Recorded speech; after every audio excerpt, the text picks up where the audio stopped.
İslam makul bir din midir? Şimdi makul deyince çoğumuzun aklına ilk gelen şey herhalde mantıklı kelimesi oluyor.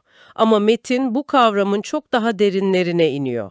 Bugünün makuliyet tanımını ve özellikle de akıl-vahiy ilişkisini nasıl ele aldığını masaya yatıracağız.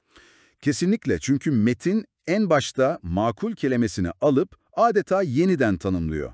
Buna sadece akla uygunluk demiyor. İçine sağduyuyu, insafı, dengeyi ve hatta vicdani bir kaburu da katıyor. Yani, yani sadece beynin tamam mantıklı demesi yetmiyor. Kalbin de evet bu adil ve uygulanabilir demesi gerekiyor gibi bir şey mi? Aynen öyle.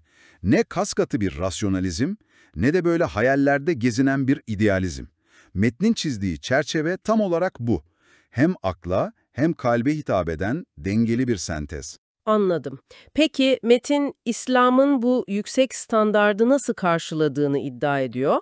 Bu makuliyetin temelleri neymiş? Argümanını iki ana direk üzerine kuruyor: fıtrat ve itidal. Fıtrat, yani insanın doğal yapısı.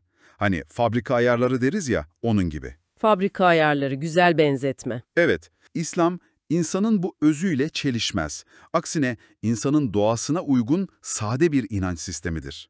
İkinci direk de itidal.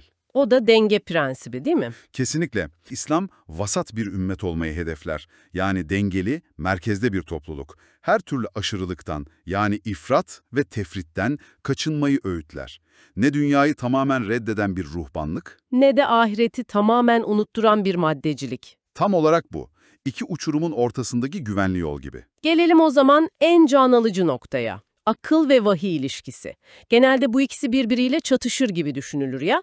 Bir çatışma yerine bir tamamlayıcılık ilişkisi kuruyor. Hatta çok güzel bir benzetme kullanıyor.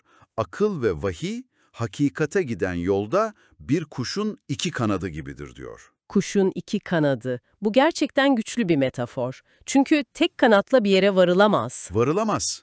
Birini dışlayarak hakikate ulaşamazsın diyor metin. İkisi de lazım. Peki bu iki kanadın görev dağılımı nasıl yapılmış? Yani akılın işi nerede bitiyor, vahyin işi nerede başlıyor? Şöyle bir iş bölümü tarif ediyor metin.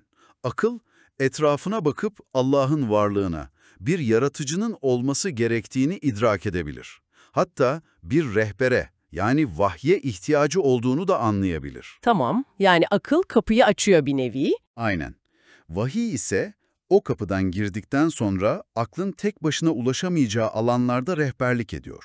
Mesela metafizik konular, ibadetlerin tam olarak nasıl yapılacağı ya da ahlaki ilkelerin nihai amacı.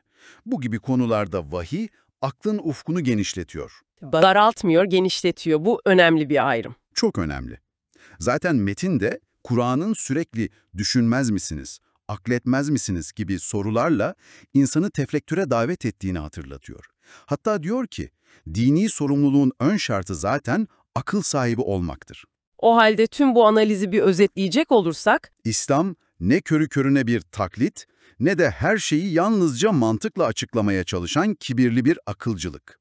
Aksine akıl ile kalbin, mantık ile teslimiyetin ahenk içinde buluştuğu dengeli bir orta yol teklif ediyor. öyleyse size üzerinde düşüneceğiniz son bir düşünce bırakalım. Kıl kendi sınırlarının farkına vardığında, bu durum aklın bir yenilgisi mi, yoksa aslında ulaşabileceği en derin bilgelik midir?